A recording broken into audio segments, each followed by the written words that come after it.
Dios les bendiga, mis queridos hermanos y hermanas, bienvenidos y bienvenidas a este espacio de diálogo, a este espacio de conversación, de estudio del texto bíblico. Hoy aquí bien acompañado con mis hermanos y mis compañeros José Matos y mi compañero Gamaliel Ortiz desde el altar de la Iglesia Cristiana de Discípulos de Cristo en Puerto Nuevo. Así que hoy el trasfondo que tenemos acá es de nuestro altar en tiempo y en época navideña. Y queremos, como ustedes saben, continuar este diálogo sobre el texto bíblico.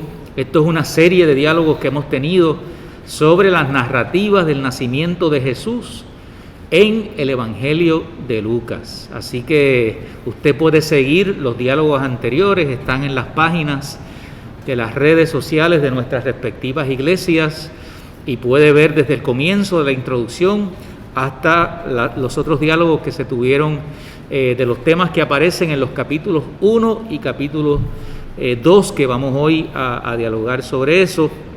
Así que puede darle seguimiento a estas conversaciones sobre el nacimiento de Jesús en el Evangelio de Lucas. Y también puede compartir estos encuentros, ¿verdad? Si usted le es de bendición, pues compartirlo con otras personas que puedan tener el deseo, el interés de escuchar acerca del texto bíblico, ¿verdad?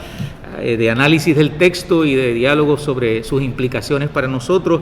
Así que también lo puede compartir y darle share desde su página, a través de todas las redes que tenga a su alcance de poder hacerlo. Y hoy estamos entrando ya en el capítulo 2 del Evangelio de Lucas y vamos a estar dialogando en esta tarde, en esta noche, sobre los textos de capítulo 2 del Evangelio de Lucas, del 1 al versículo 20. Y yo simplemente quisiera abrir esta conversación mirando ese primer versículo del capítulo 2, que es la entrada y que describe el nacimiento de Jesús según el Evangelio de Lucas. Y dice ese versículo 1 del capítulo 2: por entonces se promulgó un decreto del emperador Augusto que ordenaba a todo el mundo inscribirse en un censo. Y el versículo 2 sigue diciendo: este fue el primer censo realizado siendo Quirino gobernador de Siria. Y traigo esto para hacer este primer comentario introductorio. El Evangelio de Lucas nos ubica en tiempo y en espacio. No vamos a entrar, ¿verdad?, en si realmente fue Quirino en ese tiempo, ¿verdad?, o si realmente se hizo un censo en esa época en que nació Jesús, ¿verdad? Hay discusiones sobre ese tema en muchos estudiosos del texto bíblico, pero no nos vamos a ir por ese lado porque no nos da el tiempo. Pero sí establecer cuán importante es para el Evangelio de Lucas establecer el tiempo y el espacio. Porque nosotros vamos a descubrir que en esos tiempos, en ese tiempo, en ese espacio, hay unos contrastes, ¿no?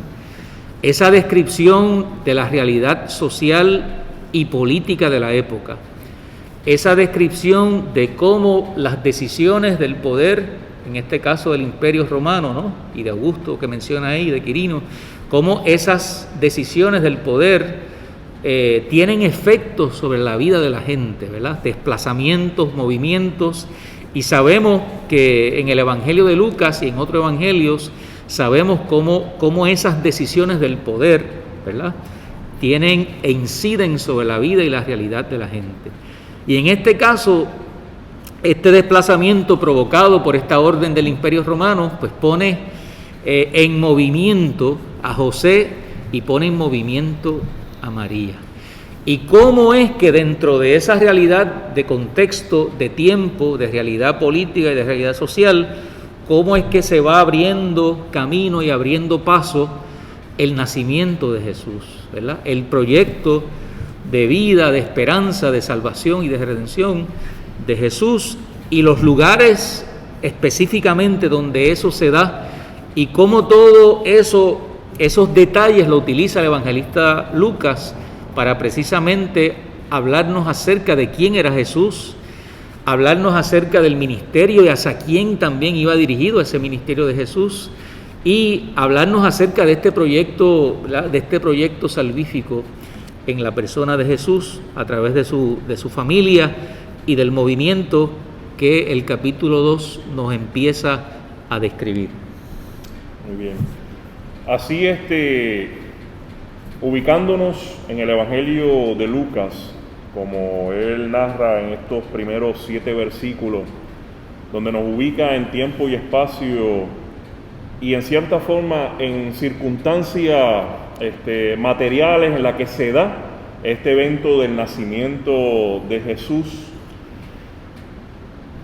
El Evangelio, el narrador Lucas, lo que desea es que nosotros nos coloquemos, que nosotros desde esta óptica de este evangelista nos ubiquemos y veamos el entorno y en las circunstancias en que se da la reacción tanto en el cielo como la reacción en la tierra.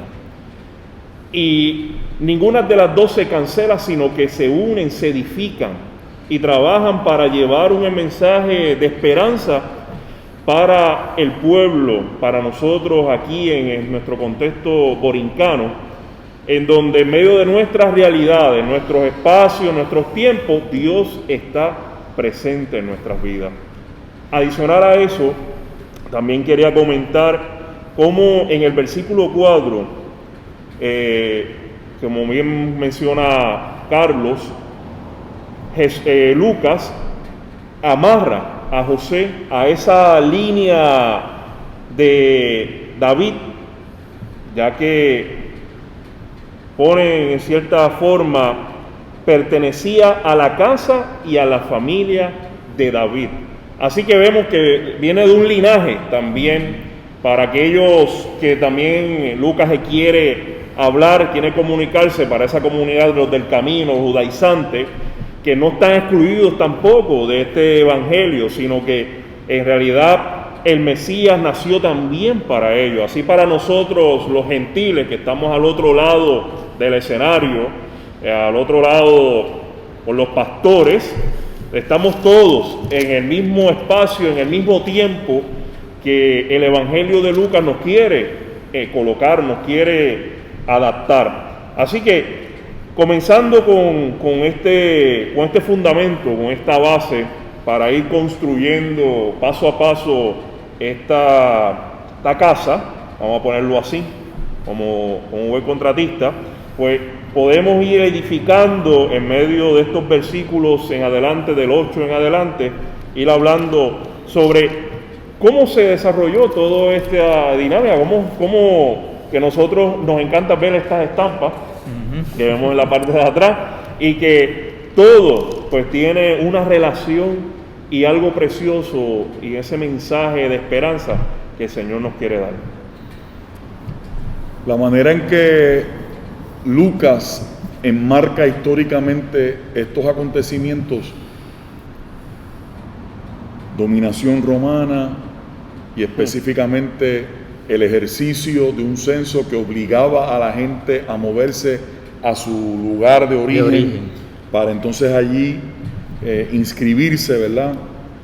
Formalmente, responde a algo que nosotros sabemos y hemos escuchado muchas veces, pero que nunca está de más volver a recordarlo, que es la reiteración del evangelista, el deseo reiterado, el propósito reiterado del evangelista de colocar, en este caso, el nacimiento de Jesús en tiempo y espacio, en las condiciones materiales que se dio. Obviamente, si el evangelista hace eso es para que nosotros sí le demos un valor espiritual, pero que no espiritualicemos. Esto tuvo un marco histórico, unas coordenadas históricas concretas que se dieron, ¿verdad? Jesús no es un extraterrestre que llega de momento, ¿no? Que bajó una nave espacial, ¿no? Y no conoce nada. Exacto. Esto es una persona fechada, situada. ¿verdad? Por eso para nosotros el asunto de la encarnación es fundamental en lo que creemos. Esas condiciones materiales e históricas van entonces nutriendo otros elementos que el evangelista quiere traer. Pongamos atención en el hecho de la dificultad, por ejemplo, que ellos tuvieron para encontrar un lugar. Y eso perfectamente podría responder al hecho de que por el movimiento tan abultado de gente que venían a Belén para inscribirse, Claro. Pues entonces los espacios privados de hospitalidad, por llamarlo de alguna forma, ¿no? La gente que tenía algún cuarto, ¿no? Para alquilarlo, para lo que fuera, o de hospitalidad, pues no eran suficientes para el volumen de gente que estaría en la comarca. Pero más allá de eso, hermanos y hermanas, fíjense cómo, teniendo en cuenta el asunto de la disparidad de historia que pueda haber, Carlos, yo creo que también hay una belleza en el texto, y es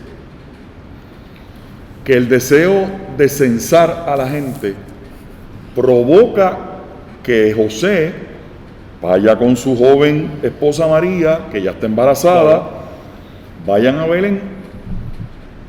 No olvidemos que en las profecías, en más de un momento se hablaba de Belén, la casa del pan, ¿verdad? Que una palabra, Belén es una palabra que tiene dos, se nutre de dos términos, casa o lugar y pan. Así que Belén es la casa del pan. Y miren cómo aquí están haciendo el pan de vida, ¿no? Es la casa del pan. Belén aparece como el lugar de procedencia del Mesías.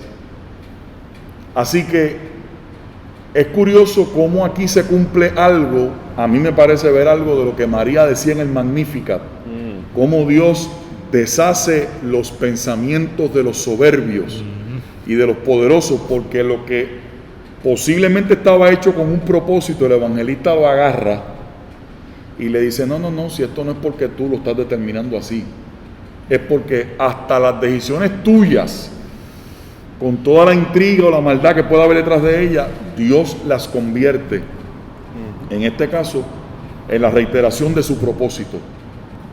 Porque el muchacho termina naciendo donde las profecías.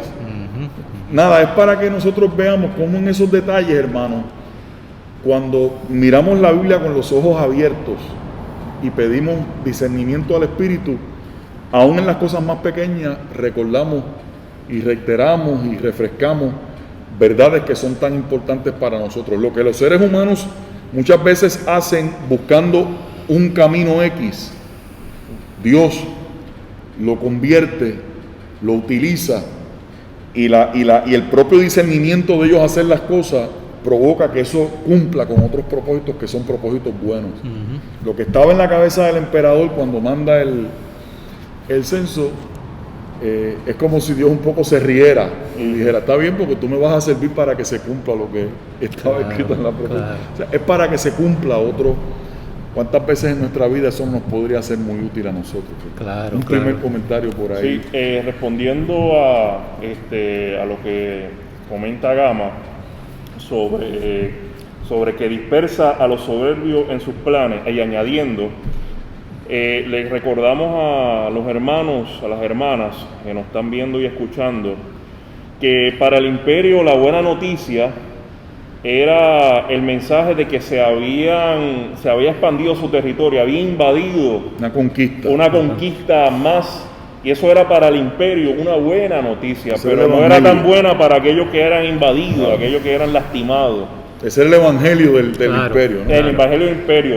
Lucas lo cambia, lo modifica, y la buena noticia es que viene para las personas como los pastores de abajo, los sin techo, y va entonces desarrollando un mensaje distinto de esperanza para aquellos que también han sido lastimados, han sido lacerados.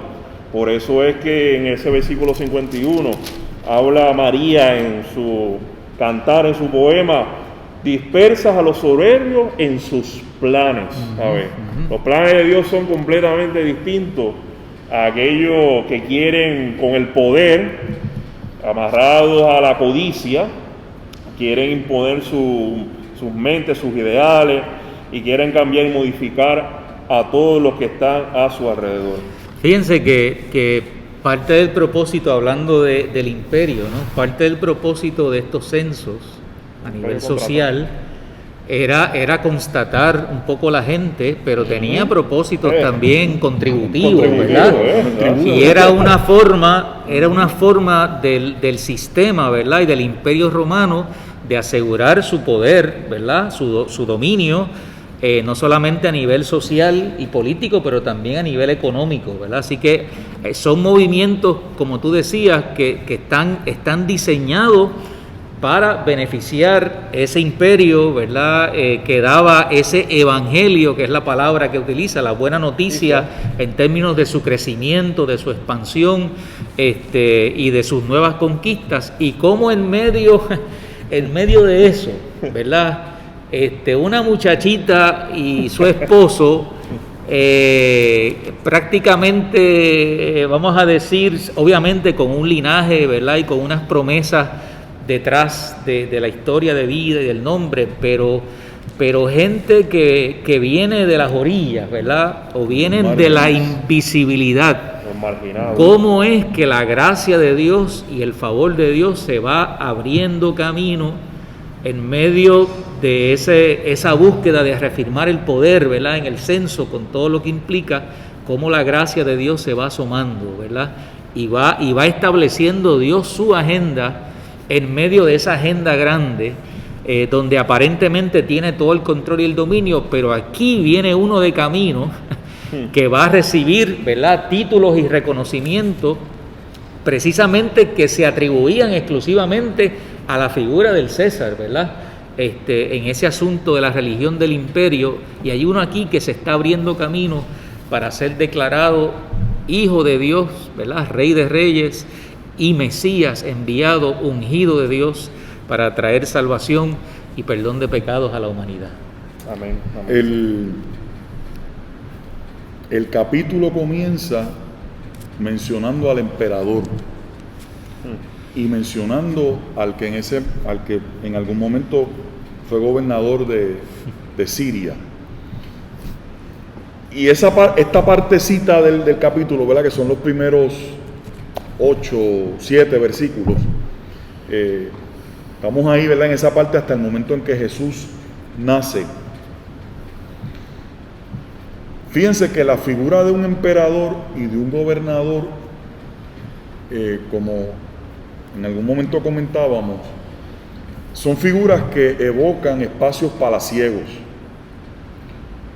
los espacios donde se tiene la cosa, ¿verdad?, el sartén agarrado por el mango del poder, donde se determinan las medidas para asegurarse el control de la vida de la gente, que no es otra cosa que el asunto tributario. Déjame chequear si son todos los que están todos los que son, y estamos acaparando lo que hay que acaparar, ¿verdad? Meter la mano literalmente en tu bolsillo. Claro. Y en este caso, ¿verdad?, de gente que apenas tenían para sobrevivir. Eso es así. ¿Verdad? Y lo que quiero resaltar en esta hora, hermano, es otra vez la belleza del texto en sus contrastes. Esta parte que ahorita comenzó a leer mi hermano Carlos, mencionando esas figuras, que eso es lo que evocan, ¿verdad?, en el imaginario de la gente, hablar del emperador Augusto, hablar de Quirino, el gobernador de Siria, hablar de Herodes, si se hubiera mencionado aquí también, lo mismo, ¿no? Ese tipo de figura. Y termina esta parte del relato con un contraste descomunal, pero maravillosamente espectacular, que es con el niño que nace en un espacio recóndito, oculto. Allí no hay las luces del palacio, los brillos, los lujos, las atenciones, las provisiones. Así que hay un contraste extraordinario. No obstante, ese lujo, ese poder, ese esplendor del emperador que contrasta con la humildad de este nacimiento, pero este nacimiento es el nacimiento de uno que iba a ser más grande que él, más grande que el emperador. Esas son para mí esas contradicciones que son al mismo tiempo las bellezas de la poesía del texto.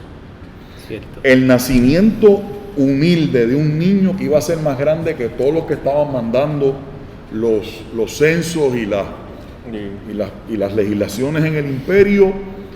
Hermano y hermana, por eso los creyentes debemos siempre afinar el ojo para que descubramos en muchas ocasiones esos hilos ocultos, a veces hasta anónimos, por los cuales se están dando corrientes de acontecimientos y de cosas en las que Dios está presente, como se manifiesta en este texto, y yo doy gracias a Dios por eso.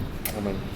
A mí me parece valioso, ¿verdad?, añadiendo a ese comentario, cómo es que la voluntad de Dios siempre se abre camino en medio de la realidad humana, ¿verdad? Y aun cuando nosotros pensamos y sentimos que las circunstancias, que las condiciones, que la realidad externa, ¿verdad?, social, política y económica nos ahoga, nos asfixia, ¿no? Nos dificulta el camino, nosotros creemos y afirmamos, ¿verdad?, yo creo que el texto también nos ayuda en eso, que siempre Dios busca las maneras de abrirse camino, ¿no? Abrir caminos de posibilidad, de vida y de esperanza, aún en medio de esos entornos, ¿verdad?, y de esos contextos donde parece que ya todo está determinado. Y me gusta, ¿verdad?, porque es la escena del nacimiento abriendo un nuevo escenario de vida y de oportunidades, donde parecía ser que esa vida y esas oportunidades estaban controladas y cerradas. Amén. Eso, vamos a los pastores. Sí. Pero fíjate que esa es, de repente te escucho y vienen dos imágenes bíblicas a mi mente. Esa es la verdad que, usando unas metáforas exquisitas, que cada vez que las leo me sacuden, del profeta Isaías, cuando hablaba, eso es lo que él convirtió en aquella poesía, diciendo: este es el Dios que abre ríos en las alturas, que abre estanques de agua en el desierto, que abre manantiales en la tierra seca, ¿no? Donde se ve una cosa, ahí está una fuerza, la fuerza de la vida siempre latiendo, buscando crear buscando construir algo alterno que dé vida. Y lo otro es la locura del apóstol Pablo en Romanos, diciendo de manera categórica y absoluta que todo, y cuando dice todo, está incluyendo todas las cosas que parecen ser conflictivas, adversas, duras, todo obra para bien de aquellos que aman al Señor y que conforme a su propósito han sido llamados. Ahí usted tiene dos agarres bíblicos para usted de alguna manera conversar con esto que estamos diciendo. Pero vamos a lo... Sí. Ustedes ponen a los pastores. Sí, no te preocupes. Seguimos. Lo que quería comentar, y esto pues da pie forzado a esta segunda, vamos a ponerlo así, parte, que no nos quedamos en la primera ahí del imperio, contraataque y todas esas cosas. Me gustaría pues ir elaborando esta nueva idea, este nuevo planteamiento sobre el versículo 7, donde aquí el narrador nos habla de lo envolvió en pañales. Y perdonen, no sé si se ha mencionado, pero estamos utilizando la Biblia, nuestro pueblo, como referencia. Por eso, si le hemos dado de lectura, para que tenga conocimiento de ello, lo envolvió en pañales y lo acostó en un pesebre. El narrador, en este caso, lo menciona en cierta forma, lo del pañales, 2 ocasiones adicionales más. O sea que cuando alguien te repite tanto es porque quiere dejar constante el mensaje. Y acostado en el pesebre lo menciona en 3 ocasiones. Y lo primero es la que el narrador obviamente expresa, la segunda es los ángeles lo encuentran y también los pastores lo encuentran envuelto en los pañales y en el pesebre. A ver, yo lo marqué yo lo traigo a esta conversación, este diálogo, porque yo que cuidé a mis abuelos y llegaron a una etapa donde tenían que utilizar estos nuevos artefactos, estos pañales para adultos. Y yo me acuerdo que mi abuelo siempre me comentaba, al principio que los utilizaba, que él se sentía como que vulnerable, se sentía como que no tenía control obviamente de su cuerpo, de su físico, y que te necesitaba depender de un pañal. Obviamente un niño no lo puede balbucear porque está vulnerable a las condiciones y al cuidado que le den sus padres, pero ya de adulto y que se da estas nuevas dinámicas que ahora pues ya vemos diferentes tamaños, diferentes marcas. Pero yo escuchando a mi abuelo y cuando traigo ante la lectura que hago del Evangelio, me llama la atención y obviamente me da esa palabra de caramba, es lo más vulnerable, en lo más vulnerable como ser humano, ahí nació nuestro Señor. Y es un pesebre que es utilizado para dar alimentos a los animales. En esas condiciones, esas circunstancias materiales que estábamos hablando al principio, fue que lo encontraron los ángeles y que lo encontraron ¿qué? Los pastores. Y en esta imagen de vulnerabilidad, José y Gama, nos sigue describiendo el Evangelio de Lucas que el cielo se ha acercado a la tierra, ¿no? Ayer estábamos, ¿verdad? Perdona, y con resplandor. Y con resplandor. Ayer, ¿verdad? Estaban en estos días celebrando la alineación de Júpiter y de Saturno, ¿verdad? Y estaba todo el mundo mirando hacia el cielo, ¿verdad? Asombrados con ese asunto que le llaman la estrella de Belén y cómo los años y el tiempo, ¿verdad? Esos fenómenos se dan. Mirando a la distancia, ¿no? A lo que está allá en el universo, ¿verdad? En el comienzo del universo. Pero la imagen de que el cielo se ha acercado, ¿verdad? Lo sublime, lo trascendente, lo sagrado, ¿verdad? Si usted le quiere poner ese lenguaje, se ha acercado a la tierra. ¿Y a dónde se ha acercado, ¿verdad? Precisamente al pesebre, al niño en pañales, a José y a María, ¿verdad? Y los que vienen y los personajes que también vienen a unos sencillos y humildes pastores, precisamente para confirmar lo que está ocurriendo en esta escena. A mí me parece extraordinario, porque habla y reafirma aquello que hace un ratito Gama mencionaba, el asunto del misterio de la encarnación de Jesús, ¿verdad? Cómo Jesús, este niño, se convierte en la encarnación de todo lo sublime, ¿verdad? De todo lo trascendente, pero a la misma vez metido dentro del estuche de lo frágil, ¿verdad? Y dentro de la condición humana. Mire, mi hermano y mi hermana, eso es extraordinario, ¿verdad?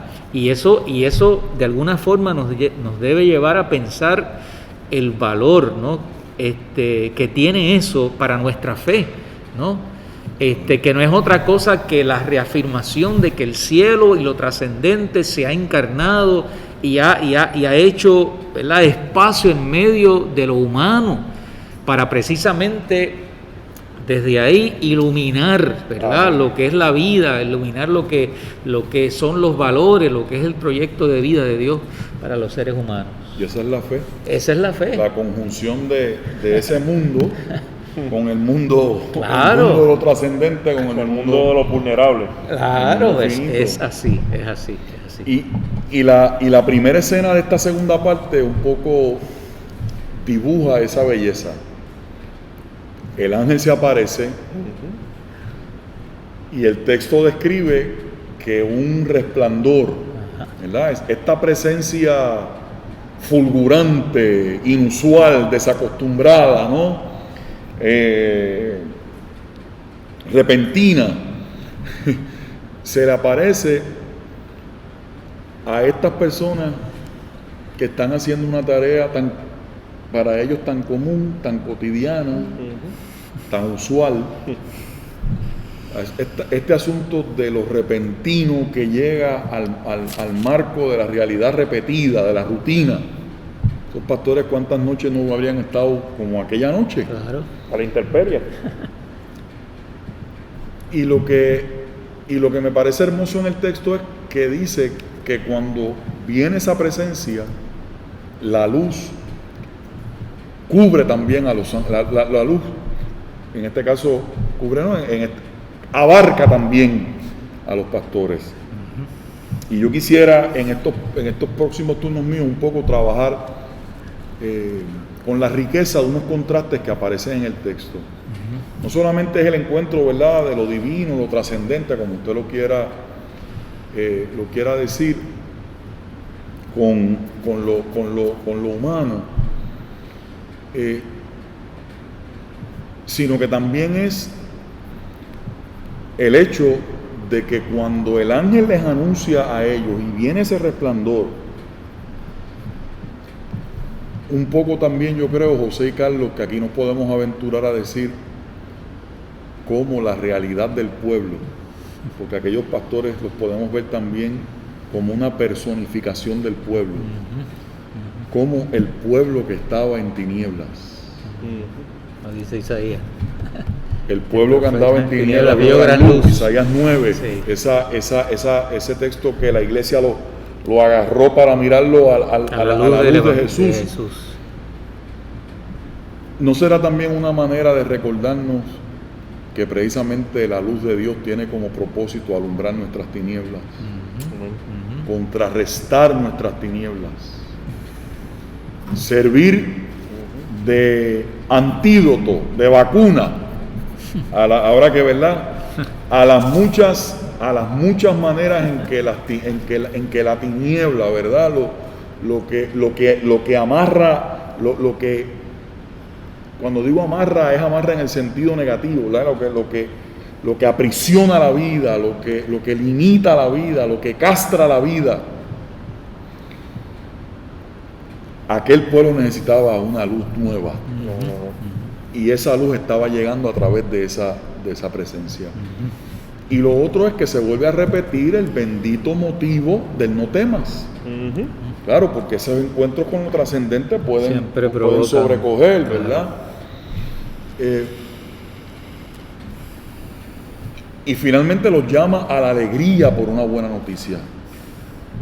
Y yo quiero volver a reiterar, como pastor que soy al principio y al final del día, que usted gócese y alégrese porque todos los encuentros con Dios terminan provocando alegría. Aleluya. No importa si de momento nos guayan un poquito y tenemos, pero su propósito final es traer alegría. Así que por ahí, ¿verdad?, quería empezar diciendo algo con eso de los pastores y la luz del ángel que llega.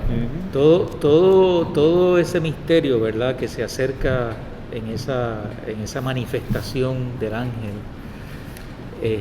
ciertamente, ¿verdad?, provoca temor y provoca esa reacción en el ser humano, porque es natural que frente a lo desconocido nosotros reaccionemos de esa manera.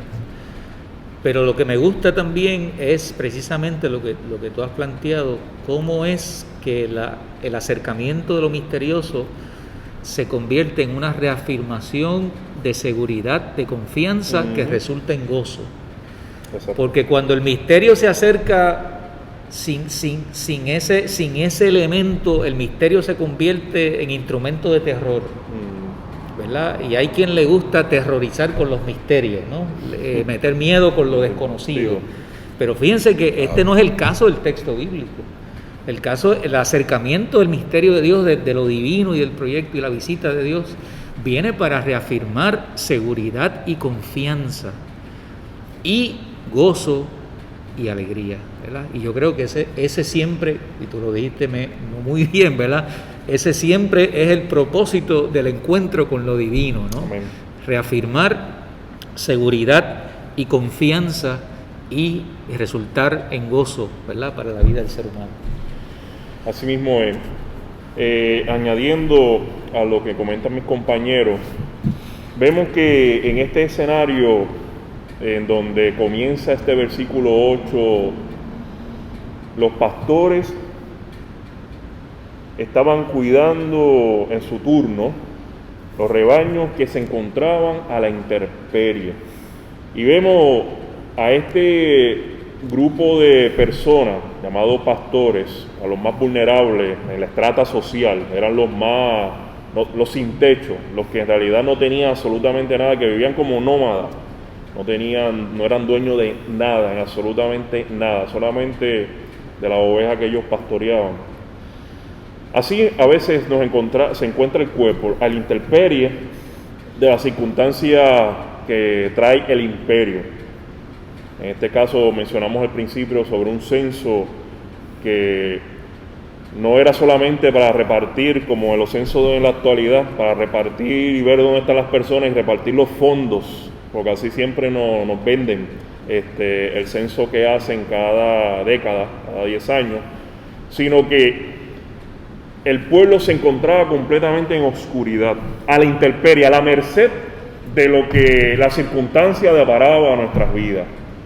Pero ese Dios que se encarnó en un ser humano de lo más vulnerable, acostado en un pesebre para hacer alimento para nuestras vidas, para traer luz, resplandor, en cierta forma, un espacio entre el cielo y la tierra, y nuestra reacción a esa intemperie es gozo.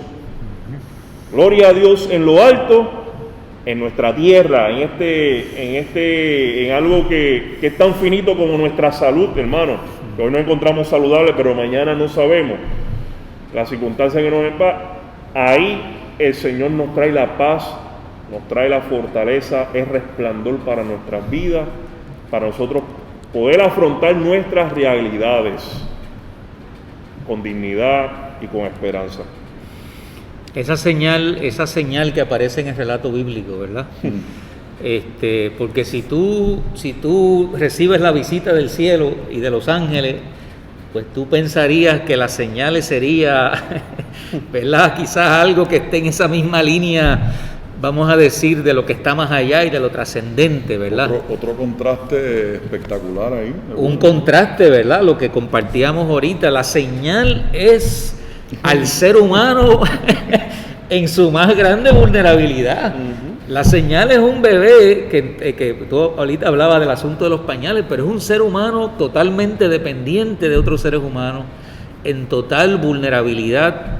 Y a su vez esos seres humanos de los que él depende en una situación límite también.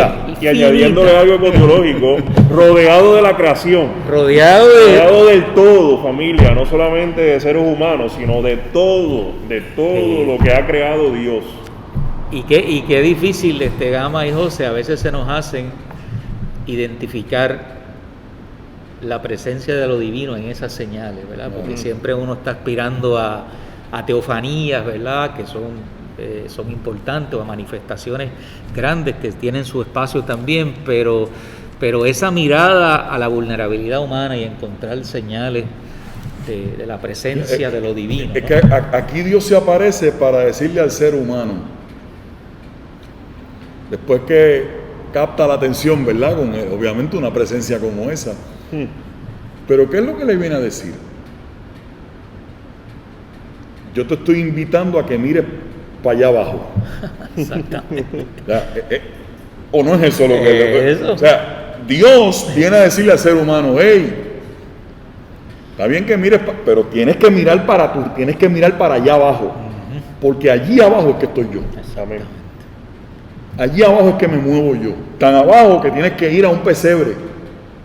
No a encontrar al hijo del heredero, al trono del emperador, o al que viene en la línea para ser gobernador de Siria, volviendo a lo del texto, a los dos que se mencionan aquí al principio del texto. Lo cual nos lleva a la pregunta, ¿por qué una alegría? ¿Por qué tenía que pedírsele a los pastores que sintieran alegría? Por el nacimiento de un niño que ellos no sabían quién era. Recordemos, hermanos y hermanas, y lo predicamos hace unos domingos, que el evangelio, la palabra evangelio, que es la buena noticia, y fijémonos que el ángel le dice, traigo una buena noticia que no es para 2 o 3. Para todo el pueblo. Traigo una buena noticia que será de alegría para todo el pueblo. Quienes únicos se atrevían, tiene que ubicar ese enunciado del ángel, lo tiene que ubicar en tiempo y espacio para que lo aprecie, para que lo valore más. Quienes únicos se atrevían, quienes únicos utilizaban una declaración tan rimbombante, ¿verdad?, tan atrevida como esa, era el emperador o los acólitos del emperador, los que le manejaban las relaciones públicas en ese momento, Claro. porque lo que se anunciaba como una noticia que era de alegría para todo el mundo, se mencionó ahorita, era la adhesión de un nuevo territorio o algún otro tipo de acontecimiento de la realeza o el nacimiento De una persona del importante. heredero, por El ejemplo. heredero, exacto. Los de sangre azul. como Y mire, aquí están haciendo un muchacho en un pesebre. Y ese es el que el cielo está exaltando. Ajá. que un contraste. Por eso es que esa es la belleza. Y está diciendo que ese es, no olvidemos esos 3 títulos que aparecen sí, ahí. Ahí está. el Salvador, Mesías y Señor. Cuando el emperador hacía el reclamo de que él era el Señor, el mismo reclamo que hizo Hitler, el Führer. Ajá. O sea, no, el evangelista grita aquí a viva voz: el único Salvador, el único que de verdad trae buenas noticias para todo el mundo, el que de verdad es el Cristo, el Mesías y el Señor, es este niño que es más grande que todos estos otros. Amén. Amén. Y no solamente que es más grande, sino que al decir que es Salvador, Mesías y Señor, está también robándole el motivo a los del imperio, porque ellos anunciaban que ese nacimiento, por ejemplo, un niño le traería beneficios al pueblo. Claro. Pues aquí los beneficios de este niño son muy superiores a los beneficios que ellos anunciaban para dar sus grandes noticias, que a fin de cuentas dejaban la vida de la gente igual.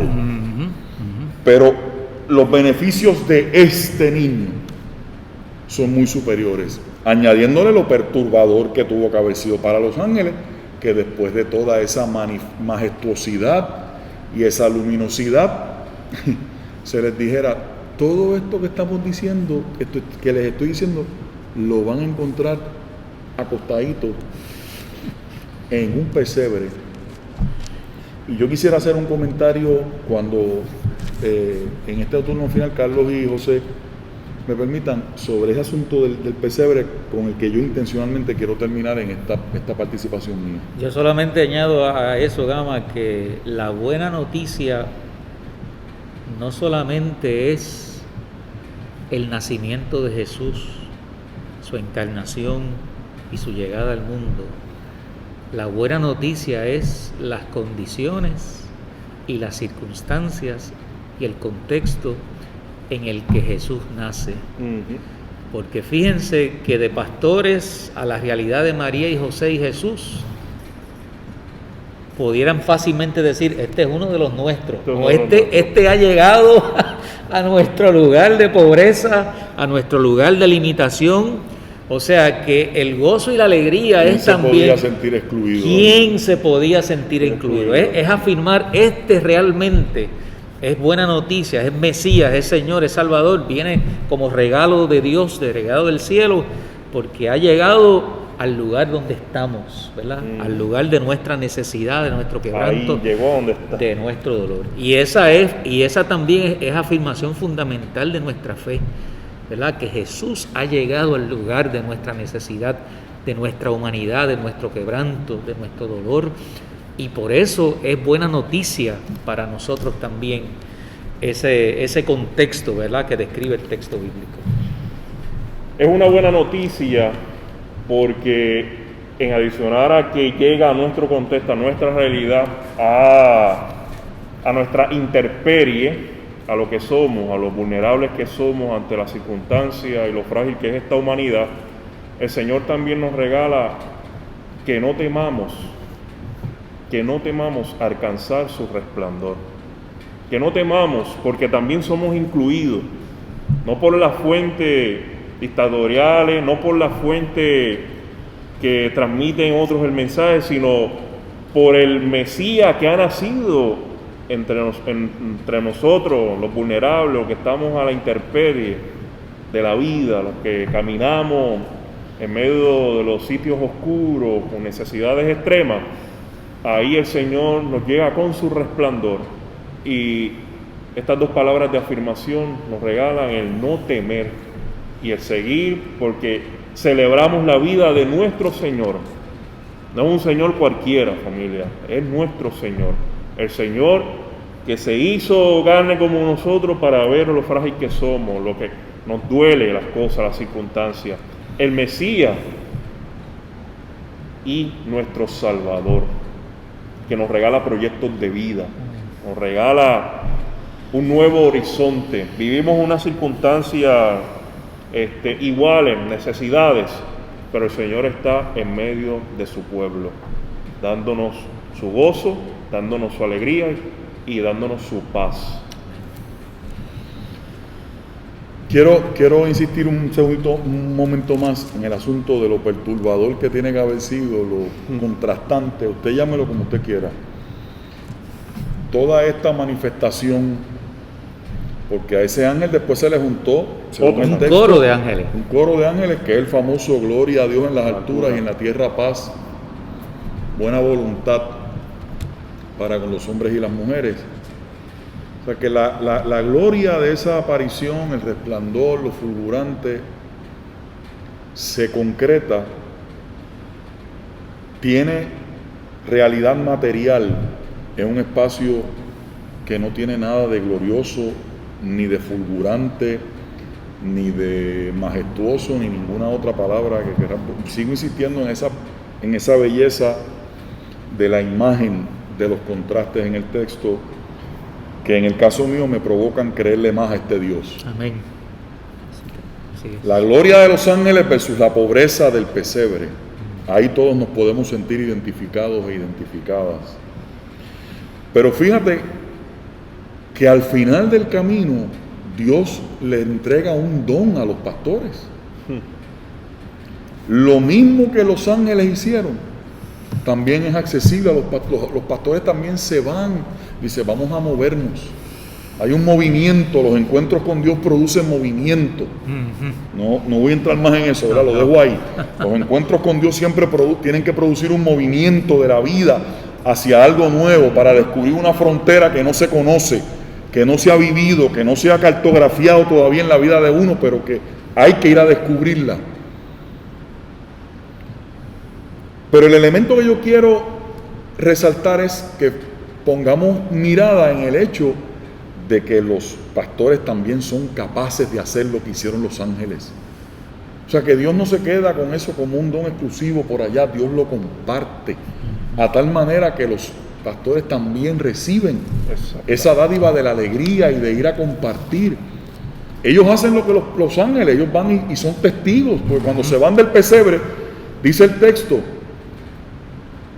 que los oyeron a los pastores, todos los que lo oyeron se asombraban de lo que contaban los pastores. Los pastores se convierten en testigos. Y en medio de todo eso, no va a dar tiempo, pero nos gustaría que todo el mundo le dé un poquito de casco a ese texto que dice que María iba haciendo un inventario. A lo mejor en la próxima clase deberíamos coger eso como puente. Sí. Cómo los seres humanos, porque con Simeón pasa lo mismo, ojo, cómo uno hace inventario de la vida. Lo dejo ahí para provocar. Bien. Pero lo último, no olvidemos la realidad corporal de María en todo esto como manifestación de la gloria de Dios. Yo no soy mujer, fui testigo de los nacimientos de mis 3 hijos. Y yo vi, no lo sentí, no puedo decir eso porque sería faltarle respeto a lo que ella sintió, pero estuve cerca de ella. Y cuando el texto dice que estuvo envuelto en pañales, no se nos olvide, hermanos y hermanas, que en ese pesebre hubo pérdida, ese nacimiento no se dio, ese nacimiento se dio con pérdida de sangre. En ese pesebre, además de pérdida de sangre, hubo sudores, hubo posiblemente gritos del pujo para que la vida salga. No cojamos esto livianamente. Usted a lo mejor se puede hasta querer, mira, ¿verdad? Que eso, porque lo que se nos está recordando con la escena es que en todo eso estaba la gloria de Dios. Amén. En el ejercicio de una mujer pujando, sudando, perdiendo sangre, con su cuerpo marcado, con unos pechos reventando, queriendo alimentar la vida.